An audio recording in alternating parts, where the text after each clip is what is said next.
might have to send off some text real quick if that's okay. Oh, jeez. What are we starting? My New Year's resolution, I know this is coming out probably a week later. Yours will be like 3 late. 3 weeks? Yeah. I guess we did the You can other... still do it, though. You can do yours. All right. I mean, like, I hate being, like, late to the party on the New Year's switch, but New Year's Is this how we're resolution... starting the pod? Yeah. Yeah, I'll go into it. Be on my phone less. That's probably the biggest one.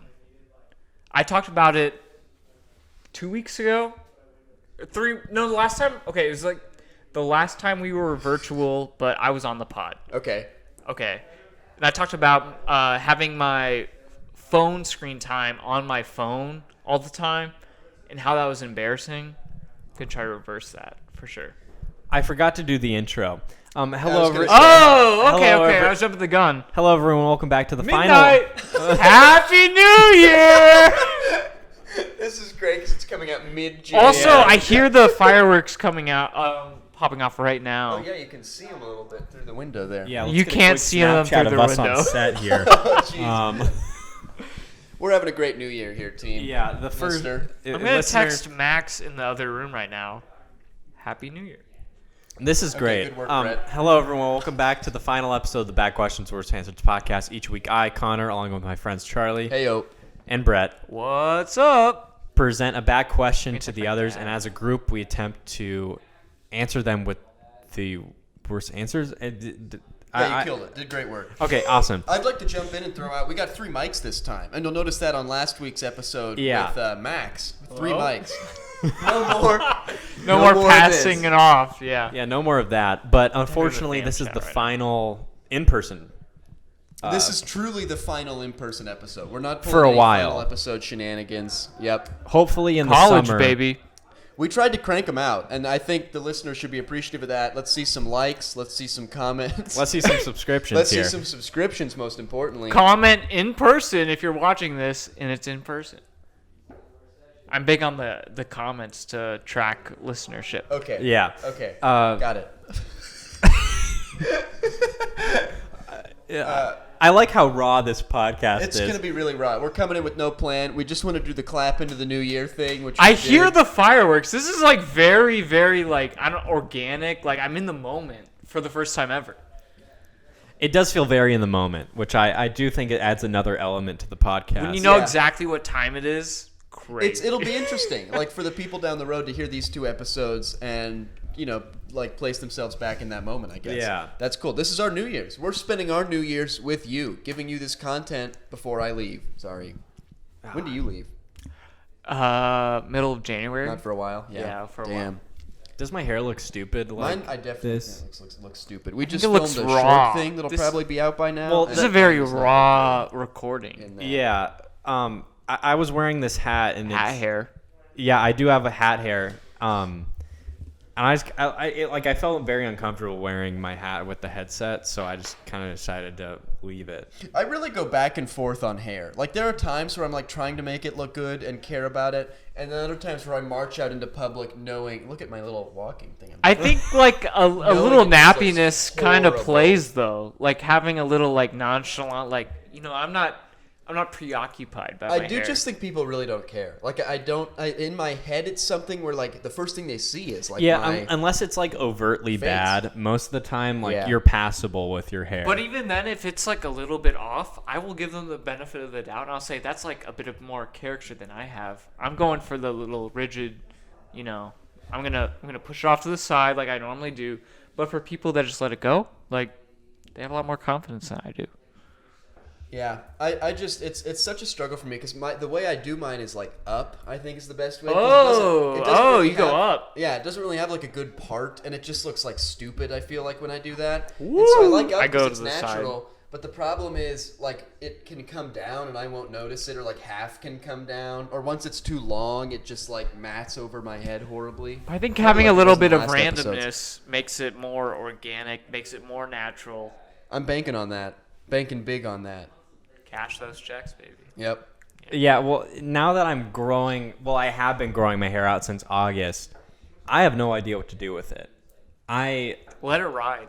Well, that's what I guess what I'm trying to do, but like I'm like in this weird part where I can put it like I can still put it in the front, and but it like still looks silly when I just like part it, and I don't know. I'm in this really weird middle that I'm not really too big of a fan of. I definitely relate to that. Like once mine gets to a certain length, it just stops doing like anything. Like for a while, it's got kind of a nice curl. There's like some stuff going on, and I can like work with it. And then at some point, it just gets like long enough where it just like lays on my head like a toupee, and it looks awful. Yeah. I think it's a confidence thing, though. If you just, you wear it with your style, your belief in it, I think that shows to other but people. that hair is not my style. I think just having confidence goes a long way. I don't know, people resonate with that. Maybe. I hope so. All right. I guess like to kind of like fill out. Well, do we even need to fill out since given the raw nature of this pod? Do we even need to structure it? We're so natural with the audience anymore. Yeah, we're kind of We experimenting. play so fast and loose with the format. Like, I mean, we're just all honestly, over the like place think about anymore. it. It's been 9 months since we started, back in March of 2020, and it's, as I'm saying this right now, 12/05/2021. That's a full 9 months. 2021, unironically, is going to be my year. I'm taking it. Nice. Good for I think you. it should like be that everyone's year. confidence. Yeah. Like take it over. I don't really know. have much I'm hoping to prove in 2021. I came out like the since this is coming in the future. I've came out with a I video. think it already happened. Yeah, the Saturday, January 2nd? January 2nd, there will be a video that I uploaded. So that's called. Any sneak peek? It's called "So the Year Ended," and then I just kind of like wrap up my year and what happened and what I want. Will this new short film come into play in that video? I can tease it. We're teasing it right now. Yeah, we're teasing something that's probably already out by the time this comes out. Yeah, I did mention that I started a podcast with my best friends. So if that means anything, Nice. Oh, plural. Okay, I think does that include me? Can we get a ranking? it doesn't. Well, of course it includes you. I'll be Brett. second tier if I'm in it though. You guys are all equally my best friends. I hate that. Rocco, Okay. let's go. I'd say the same for you guys. I'll throw that love back. Brett, it's on you now. You're the only two I podcast with, so I'll have to count you guys in my top tier. God, that is the most like obnoxious and Yeah, that's qualified pretty filled, awful. unsatisfying answer of all time. Do you just want to dive into it right now? No, I don't want to know any more about where we stand, unless you've got more you want to give. Charlie and I somehow once or twice a month I don't know how, but we somehow like get ourselves into situations where we have to validate our relationship. It does feel like every 2 or 3 pods we end up sounding like we really don't care for each other. This Yeah. podcast is happenstance more than anything. It just stars aligning. Apparently, that's what I'm getting the vibe of. Yeah. Ever since I left, obviously. Yeah, I don't know. Since August. We're getting to 100,000 subscribers by June. Oh, Or that's big. 14. Max brought up last time the other way we could look at it is we're trying to get back to 14. So I would be very upset with the subscribers, I'll also you talk with listener, Max if about this. you guys unsubscribed. But I'm kind of thinking I might start pushing for it. I think the road to 14 seems kind of funny. once I get to 100,000 subscribers, we can push to 14. Okay. We can I think it'd be retract. tougher to get to 14, even at where you're at like 537. That's my thing. It seems like more unattainable than 100K. Yeah. We would have to convince all of you to click the unsubscribe button, which would never happen. Well, and so many people like don't even probably know they're subscribed anymore. You know, like a lot of people. Don't say that. I think that's true though. I think a lot of subscriptions are just like inactive, or like wouldn't watch the videos to know we're trying to get unsubscribed. You know. Speak for yourself. I'll say that. Wasn't that a thing that like people don't get as many views as they have subscribers a lot of the time? Mm-hmm. Like, yeah. I mean, Well, I you mean, can. yeah. It kind of like shows like what, kind of like the ratio is. Like I think I talked about it in like my Anthony Padilla video. Oh, I mentioned it.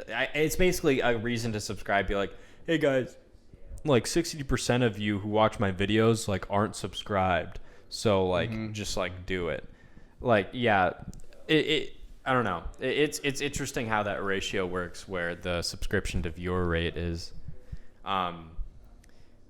it's I don't know. Like if you make like really good content and you have like a really dedicated fan base, like you'll have like a really high viewer to subscriber ratio. But a lot of the times it's like I would say like 30 to 40% of your viewers are people who subscribed, and the rest is just people who happen to view it. Can I say this? If you're yes. subscribed, comment subscribe. Oh, we're If getting you're on not this train now. subscribed, say waiting. Pending subscription. All right. I think we'll know who's watching and who's paying attention. Yeah, I think people really follow through on that. So we'll get some really firm. There's at least data. one listener. I forget the YouTube username, but I think some people do vibe with the comment.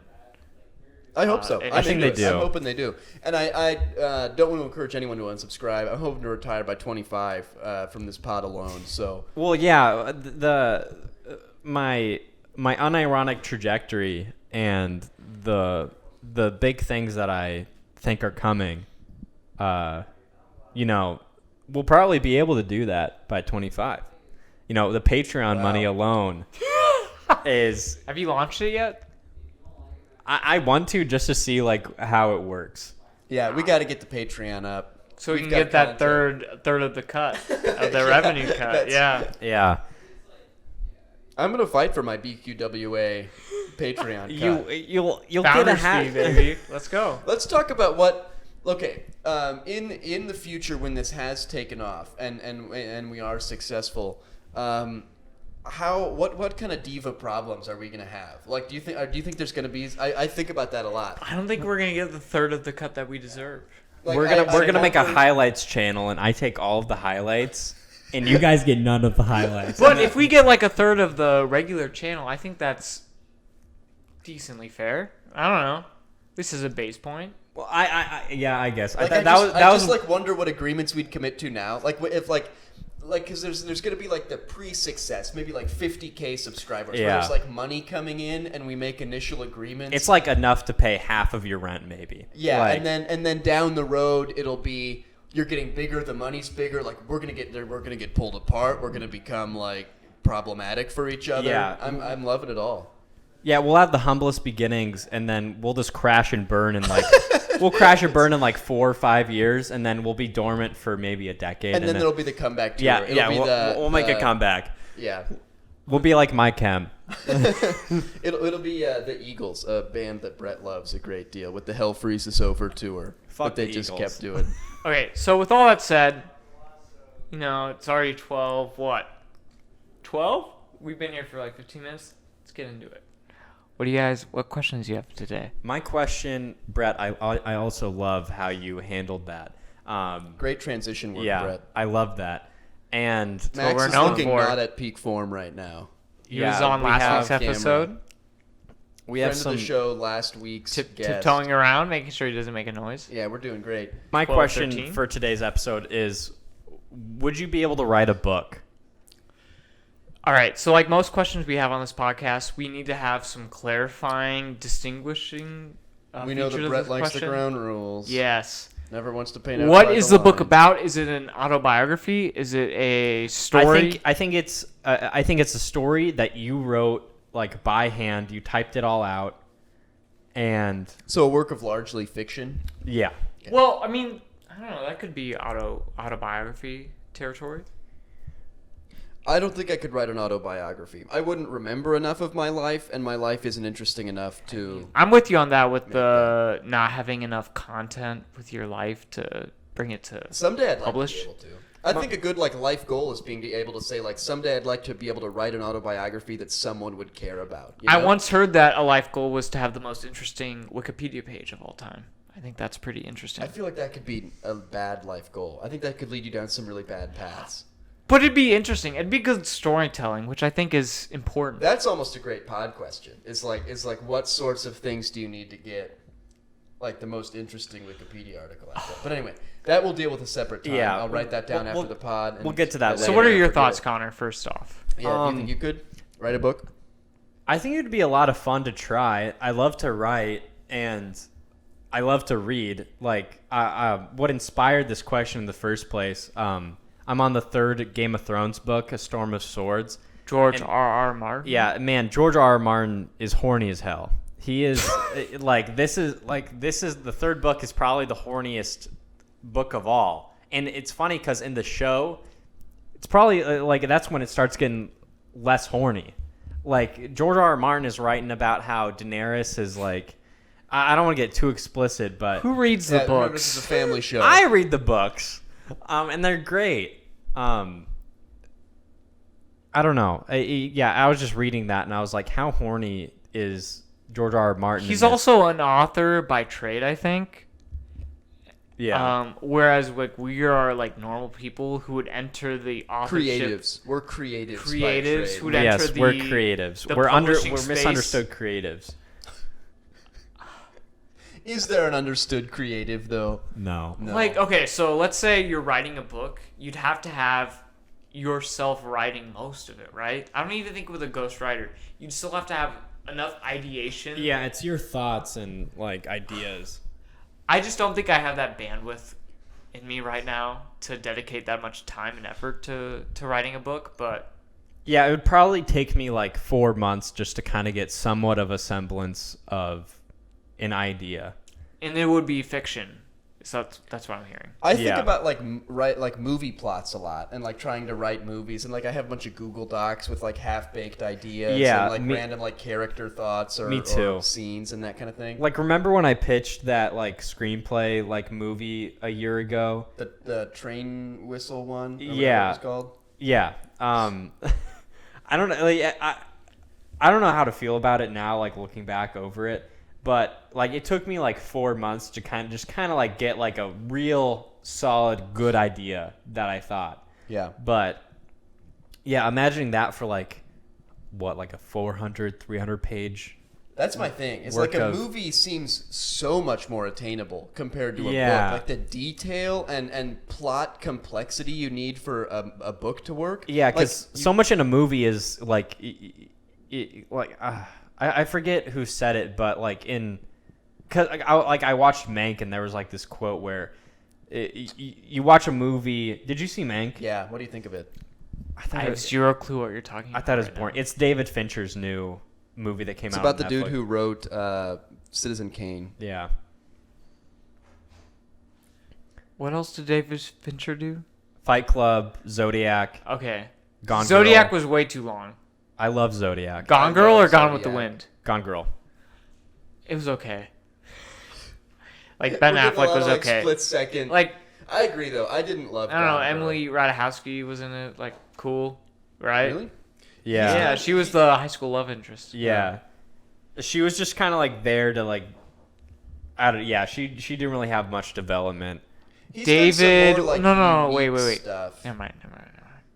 Anyway, I love his stuff, and there was like a quote in there where a movie isn't supposed to give you a whole life story. It's just supposed to make you believe that you got their whole life story. Because like a lot of what's in a movie is just kind of like assumed and. Well, and it's funny in like that movie, it's almost talking to the audience where they're like it's literally a movie about someone's life, Yeah. and they're condensing it down and such. It's like I didn't think of that in the moment, but hearing it now, it's like directly talking about the movie itself. Yeah. But yeah, in a movie you can get away, I think, with like a few scenes to establish a subplot, or like just you don't need to like fully develop a subplot. But Yeah. in a book, you need to have all those things so well. They need to be like fully fleshed out. Well, like in the last season of Game of Thrones, everyone complained about like if they gave us like 3 more episodes. What, Brett? Neil Patrick Harris was the male actor I couldn't think of about in Gone Girl. Yeah. But We're going back anyway, to- I was back to proud of Gone myself for thinking of that. I went through the alphabet. I'm not wondering if I've seen Gone Girl, but we'll deal with that some other time. It was okay. My mom read the book. She thought it was really Can you great. go for a bit? I'm going to look up Gone Girl. Okay. In the last season of Game of Thrones, everyone was like, if they just gave it like 3 more episodes, like we would have understood what was happening, right, Max? Yes, people said that. And we're going to cut back to Connor again. Yeah, we're gonna cut. fell asleep the first 10 minutes of Gone Girl. If you didn't know the plot of the book, I feel like the movie wasn't going to be as great. I just feel that with books and movies in general. I not Harry Potter. Movies are better than the book. Except Half-Blood Prince, Goblet of Fire. No, not. Yeah, tell me they shouldn't have made that 2 movies. J.K. Rowling This is not good content. Well, guys. yeah, true. Okay. True. Okay. We're is a bad writer. But Goblet of Fire should have been 2 movies. You can't disagree with that. She could have been. I'm not. We're not doing this content. I'm backing out. We're going somewhere else. Again, I don't know enough about Harry Potter. Steer I just this know like ship. a couple sound bites. But I really didn't like One Flew Over the Cuckoo's Nest, the movie. Really? what? I thought it was different enough that it like held its own ground. Well, that's why I think that I didn't think it was different enough. I thought they basically just took the books like plot points and rearranged them, Yeah. and then Okay, we I are wasn't way a off fan. topic, but I liked both the book and the movie. I'm really excited. We'll I have to love talk about the that book. later. okay, yeah, let's chat about it later. Okay. Yeah. Yeah, just like writing. I don't know. Writing a book is something that really. I don't know. I just like love like free creative writing and all that jazz. So I think like writing a book would probably take like a decade, probably. I don't know, just like my vocabulary. Like yeah, like what you're saying. Like George R. R. Martin is like an author by trade. Like I can't think of all those adjectives and. Easier said than done. I'll say that. Yeah. Yeah. I can't think of all those things to fill out a book. Like it would just be very like blunt and direct. Like he did this and like it was great. Like blah blah blah. Like, do you think you could write a book with book intentions, or would it have to have some sort of film angle where you're like, I can see this as a movie or short video, but to write a book as a book? Yeah. I think it would definitely have to be from like a different angle than just writing a book. Because I think the idea of writing a book is a lot scarier than being like, okay, I'm gonna write this. It might be a movie. It might be this. And who knows, I might just write a book about it. The more I'm thinking about it, I almost think I'd have a better chance working on something that's not like strictly fiction, but is grounded in something else that I have like some degree of expertise or knowledge in. Like if it's based on something I know and understand and isn't necessarily fiction, but it's like my, I don't know, like interpretation or critique of something, that could be more effective. Also, still inconclusive on whether I've seen Gone Girl. Good afternoon. I saw you looking through the pictures on, was it Letterboxd or? No, that was IMDb. Letterboxd, IMDb? at least on the app, I can't figure out how to see multiple pictures, which kills me because so many of these movies I like don't remember if I've seen because my memory is horrible. And so I'm looking at like the one cover photo they give, and like I'm like I can't figure that out. So I have to either go watch the trailer or go look up more pictures of it. It's killing me. Well, I think I writing need more pictures on Letterboxd. I think writing fiction, though, it doesn't like it's obviously going to come from like real places. Like you can't just like I feel like it but was I mean, way like- more difficult to be like, okay, I made up a like this ogre type character that is really based on nothing. Like, you know what I mean? But I think like even like I would struggle to develop like so much of the things you need to do in fiction, like develop meaningful characters and scenes or settings or whatever. I think I would really struggle with that. Whereas if it were some more like a, I don't know, not a fictional piece. I don't know what method I'm talking about. Oh, you're talking about like but- if this was like based on true events or something. Yeah. I think that's something hard though. like You have that. to have at least a factual background when it comes to historical fiction, when it comes to producing like fictional works that are grounded in historical facts. I think that's like, I don't know, I think you're understating the research that goes behind that. That could be true, and I guess, like the thing I keep thinking of more is not even something like that, but like Charlie gives thoughts on like something related to architecture or something related to photography and film. Like, does that make sense? Like, it's more. It'd be like my top 20 films or something like that, and I'd like a book that's like analyzing those things. I don't think I could write a new idea, but I think I could comment reasonably on other people's ideas. I guess that's not historical fiction though. That's No, just that's yeah, what- that's yeah, what I'm exactly. saying. Like, I'm Yeah, not- it'd just I be don't think more. that's my idea. I don't know. I think it'd Charlie be fun on the though to pulpit. write like a book of like short essays or something.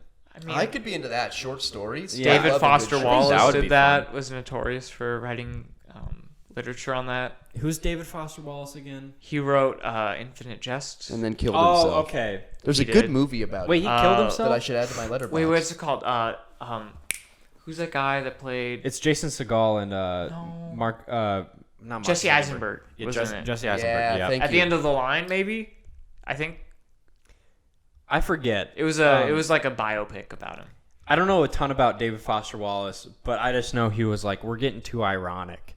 Like we're getting too like. Am I wrong? I don't know exactly, but I know that he wrote very like satirical pieces about current culture, especially when it came to entertainment in the mix of that and art.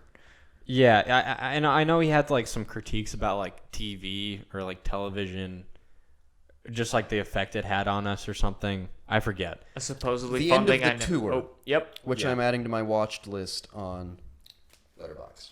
Thank you. Follow Charlie Roskins on Letterboxd. There's nothing to see. There's not going to be a lot of content. It's just going to be a way for me to remember what I've seen. It's been a week now, and we still haven't followed each other on Letterboxd. That's crazy. It's been a week in podcast time. Yeah. So no, I really don't think I could write a book that anyone would be interested in or would have any tangible use. Because I think the only thing I could write are like I think of myself as a pretty decent like factual or persuasive writer. So I think that I could do well there, but I don't think I could like come up with something that's genuinely interesting. Yeah, I think I can articulate myself like well, but I don't know. It would be something to think about, and I should I'm a no. Hard no. hard no. Yeah, I'm a no. I don't have the patience. I'm like a big maybe. If I had I'm a an maybe. idea, I would definitely do it. I have a pipe dream, I guess, of being able to dedicate the time that's required to produce. Think about the something of that fire scale. like author photo on the back though. Like the, Ooh. not even the back, It'd the feel cover. good. Yeah. It'd Yeah. feel good to be on a sleeve, on a book sleeve. Yeah, and it's just like a really nice picture of you. Just, Yeah. Thinking about the post would be fun, and the cover, Yeah. especially if it's like a book about my thoughts of something. Like it'd be some like personal, like me in front of something I'm talking about. it'd be very vain. Yeah. Yeah, I- it's But like, like- it would pass in that situation. Like Yeah. normally Matthew wouldn't. McConaughey, Green Lights. I got that book for Colby as like a fun gift. He's a great guy, but I don't know. That seems kind of into himself. Oh, totally. But yeah, like the first chapter is it's like outlaw rules or Because he lives in this cowboy fantasy that we're not allowed to live in as normal people. yeah, I don't know. I I'm don't get sure that point. we'll have to have Colby come in and when he reads it and give some. Yeah, we'll have friend of info. the show Colby back in. Yeah. Oh, he said no to that. Okay. I think we're ready to move on to another thing now. Everybody else feel ready to move on to another Yeah. thing? Why not? My question this week is, do we need fractions? And why are they there? I feel like they just make it harder to learn decimals, which end up being like a more useful way of conveying value. Well, so okay. Again, I'm gonna clarify this. Are fractions not decimals? Exactly. Like, I think it's the way it's presented. yeah. I'm thinking just like, I remember, it occurred to me that I remember when we were learning that in school, we learned like one of the two first, and it just made it impossible to understand the next thing after. Because like conveying like, I don't know, 25 over 100 equals 1 over 4, or you know, like understanding the way that like division, fractions, and decimals all tie together was like really hard for a lot of people. Not myself, but I've got fast fractions. It's like a little name. But anyway, I think that's like a pointless addition of complexity. I like the way fractions look personally. I think decimals look aesthetically. I think decimals look messy. Unless it's like once you go past like point like unless you go past like 2 decimals, like I'm checked out. Like Okay. We have a lot to cover here. So, when you're dividing by an eighth, that gives you like up to 3 decimals, right? Like 0.125 is 1/8. Mm-hmm. Is that about as far as you'll go? Yeah, I think we can round to 3. I mean, it depends on the thing, obviously. Scientists would tell you that you need different numbers. I mean, like, a 16th, I'm not going to know exactly off the top of my head what that is. But I'm good with 0.125 as an eighth, like 12.5%. Yeah. 3/8. Maybe that's what I should say. 37.5%. We just moved all the percentages, because I guess that's more like equatable to what a fraction shows. You're rarely talking about like a fraction. I think Yeah, it'd be terms of confusing on how to measure stuff, though. Because I'm thinking, like, when I cook, I rely so hard on fractions. Like, I live But in... you would just know the percentages better. Instead of being like a quarter cup, you'd know it's just like 25 hundredths of your cup. But I or think it's however. good to know. But I think, like, what are we basing that off of? Like, what's, like, 100% of flour versus 100% of flour. versus Well, 50% flour? I don't know what that's called, but the U.S. system for measurement when it comes to, like, cooking, Empirical, I think. And yeah, Is that right? Does that extend to like tablespoon? Oh, there's like 4. I mean, it might be different ones. empirical. That's like that's obviously like what foot inches are compared to meters. Either way, we use a bunch of really stupid shit. Yeah. But if you had like a cup, it would just be like 25% of a cup instead of a quarter cup. I think it would honestly clear up a lot of stuff. okay. But if I have something measured as a cup, I think it's good to have like this is 1 unit of this. So if a tablespoon, I don't know, is like a fourth of a teaspoon or maybe. Well, the first thing we should do is switch over to the metric system entirely, and then we're using grams and liters and stuff like that. Okay, but if I have to do like 0.3 of a gram, I that don't like becomes how- very hard to measure. I don't know. I don't like how grams look. I think grams look messy. I Wait. think, no, I like the way I like the whole metric system. Like, I feel like I don't know the aesthetic. I'm all looking. I'm about the aesthetics here. I think. What do you mean? Like the G at the end of the number? Or No, like, what just are you the talking about? numbers themselves. Like, I like how the system that we use is kind of like just like short and sweet, and we get to the point. Do you know what I mean? I have no clue. So I kind of get it though. Like if it's gonna say like 1 tablespoon versus like, you know, like 35% of a kilogram or something like that. Like 100 grams of broccoli you're not gonna know versus that. like 1 broccoli. Like, Wait, Yeah, okay, but that's a little You bit wouldn't, different. Like we wouldn't like refer to everything in terms of like it's grams. 1 kilogram unit. or whatever. Like you could still have a broccoli, and it would say like 50% of the broccoli. And then that's more accurate because like I think you'd have a decent idea of like what is 35% of a kilogram. Like it would be easier to notate on an object. But it's easier to say like, okay, I need like 5 teaspoons of this. I have a 1 teaspoon. I can do 5 of that rather than saying I need 7/20 of That's a fraction. kilogram. That's a fraction. It'd be a nice clean percentage that we can all relate to. But how do I measure like 35% of a kilogram in like a measuring cup? I think you have to have a base unit of like, I need 3 of these. I wonder if it does change like how your base unit. It's like, would okay, work. it's obviously very dependent on what you're describing as the base unit. Yeah. I guess But for- like a 35% of a kilogram, you'd be measuring that on a scale anyway, right? that's tedious though. You Well, have to but go if to a you're- scale. You can't do a kilogram in a cup no matter what. But if it was like 2 teaspoons or something like that, like it's like if it's an approximation, and you're just going off of like, I have a measuring cup for like 1 unit of that, and I need 2 units of that. Does that make sense? No. No. Okay. I'm trying to explain I it. kind of get what you're saying. Like 35% of 1 unit versus having just like smaller units that add up to that like Yeah. base level. You're like mouthing it out. Yeah. Okay, I get what you mean. I think that's valid, and it calls into question what you'd like if you'd just be saying in this future like 1% of a cup or like 5% Yeah, of a cup totally. versus 1 teaspoon. Yeah. It's sort of it makes it more useful to just have the teaspoon. Yeah, I think it like the approximation it might be more useful, I guess, in like everyday when you like if it's a necessity, like I need, a teaspoon rather than 7% of a cup. I think it's just easier to measure out like an approximation. But could that sort of be an exception, you know? Because, like, baking sort of, and, like, cooking sort of operates as an exception to a lot of things like that. Like, where the amount of input, like what Connor's saying with, like, the broccoli. It's not like the broccoli is a consistent thing every time. So, like, it's varying from one broccoli to the next, and then your input is, like, flowing as well. Does that make sense? I guess now with the advent of, like, kitchen scales and you're able to measure out more precisely. Shout out to kitchen scales. Shout out Scales. 2021. We're in it. We're in our third week and it's feeling good. Yeah. I guess it's just like a tough situation. I don't know if one's better than the other.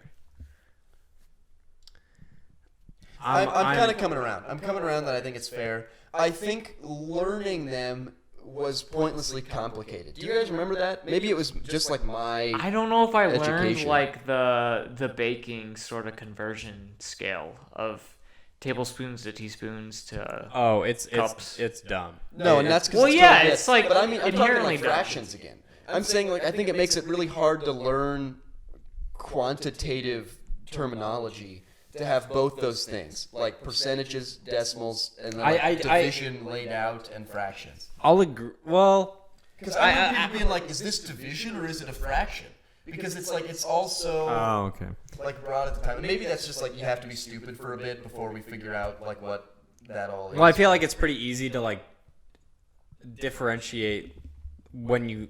Well, a fraction, you can divide a fraction and make it a decimal. Well, the whole point is like a fraction is just an unsolved division problem. And Yeah. when you solve it, you get the decimal. But I feel, and then you can turn that into a percentage. But it just seems like an unnecessary number of states for that like constant quantity to be. But if I like if the numerator is all I care about, like saying like let's say a tablespoon is like I don't even know, like 1/8 of a cup or something like that, and I need 3/8 of a cup. I know I need 3 tablespoons. Like having that 3 as like a set integer of units is better than like I need 37.5% of a cup. Like, Yeah, how do I begin that's to true. measure Yeah, that? it seems way more convoluted than just having like a clean like fraction to have it figure it out for you.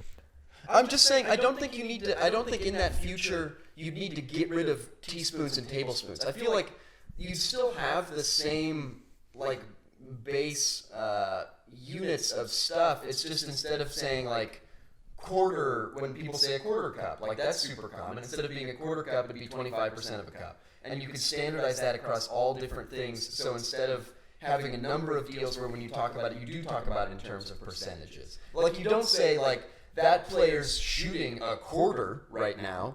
You say like he's shooting 25%, you know, which is bad. But I think Is it there all a depends healthy on balance, I guess? Because like I don't see anything wrong with either side right now. I think it all just depends on how you're applying it. I just think it simplifies the world we live in to have. Just have it all Not across both. the board. I think it's way easier to understand fractions in like a cooking sense versus percentages in like a basketball game. I guess. I feel like there's like a time and place for each though. But I just feel like if we only had one, we'd be really good at that thing. True. Instead of having to think about both, because I feel Yeah. like whenever I see like one or the other, I just end up converting it. You know, like you I just end up, prefer like, percentages. seeing I it in the agree with other- that, in the yeah. other view. Like if I look at 1/16th, I think of that as like 6% and change. Yeah, like whenever someone says 1/12th, all I can picture is like the pie charts where we learned about fractions, and it was like 12 And hunks it's of like a pie. Eight And like and a that half means nothing or whatever. But when Yeah. I think about whatever 1/12th is as a or as a percentage, like 8%, I think it Eight is and a half. roughly. Yeah, like that's a much more quantifiable thing to me. Yeah, I think percent is definitely more, at least, approachable when it comes to measuring things. But like if you're like cooking, it might be easier to do it in fractions, just because you have like these oblong measurements, where like a 16th is a measurement, an eighth might be a measurement. So like having something in 3/8 rather than 37.5% is just so So think much about it in like easier. architecture. Like, how would you feel if architecture went to percentages? Well, I mean, if you're on the metric system, it's a lot closer to that. Well, Because part of it is just we like build in this or in the U.S. we build with these stupid annoying measurements where you're trying to like figure out how many 16ths things are. It makes it so much harder if we were on a decent unit. Yeah, of what was that, measurement. It would end up being a lot 2/3 of closer to just decimals. Yeah. I mean, I agree. Yeah. You I don't ended know. up with really annoying numbers. And if it was like, I mean, I guess when you're talking about meters, it's not like an X amount % of a meter. It's just like something point, whatever, like 3.7 of a meter, and that's fits within my like viable future of percentages. But like I think the fractions just make it hard. Like when I see 3/16, that doesn't mean anything to me. I just have to convert that into something that's useful. But again, if you're baking where like a 16th is like a I really unit feel like we're measurement. adding way too much or over focusing on cooking and the I mean, I agree though that if we cooking, just like fractions. standardized fractions versus like percentages, like we'd be better off. But world we live in, kind of. And I don't think 2021. 2021, new world, new year. at this point it's actually happened. Everyone listening to this is just like, this is defunct. Not only is it uninteresting to hear them talk about, it's also like And we've already reached the tight 40 mark. Yeah, we're at the tight 40. Here's the thing I want to add in the end, though. I don't think if we converted like everything to percentages, we wouldn't still hold on to the like eighths of a cup. Like we would just change it to tenths or whatever is like an easier percentage. Does that make sense? It's not like the eighth of a cup is super important that it's an eighth. Like if you could like adjust both ways and it's fine. Be an approximation, like regardless. Like you're not gonna be precise. Yeah, Whatever, you get your way, Charlie. Dude, I get what you're saying, though. Yeah, fine, whatever. We let it go. Whatever. I'm calling that a big dub. I'm ready to clap it out. All right. Sorry, this was a real roller coaster of an episode. It was a real raw episode. It's what the people have been asking for over the last 3 weeks, presumably. That's what Charlie's been asking for. I kind of enjoyed the raw nature of this pod. I don't know if I would do it again though. I'll be interested to watch it back, see how the content turns out. Yeah. Let's clap it out again. All right. Should the music like go into that first part, cut it when we go back to Like the baseline. Yeah.